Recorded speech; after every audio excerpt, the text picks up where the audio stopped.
জাহান্নামের অতল গহ্বরে আগুনের ছোঁয়া লাগে এক ধরনের গাছ হয়, কাঁটাযুক্ত দুর্গন্ধযুক্ত একটা গাছ, এটার নাম জাক্কুম। জেনে রাখবেন। কি নাম? জাক্কুম। বিশ্বনবী বললেন তিরমিজির বর্ণনায়, জাক্কুমের একটা টুকরা যদি আল্লাহ দুনিয়াতে ফেলে, পুরো দুনিয়াটা দুর্গন্ধে সয়লাব হয়ে যাবে।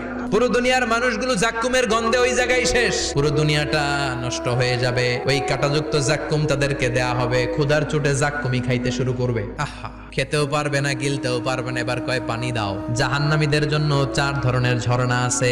একটার নাম হলো হামিম, মানে ফুটন্ত গরম পানির ঝর্ণা। 2 নম্বরে হলো গসাক, মানে বমি। 3 নম্বরে হলো গিসলিন, দুর্গন্ধযুক্ত রক্ত আর পুজ।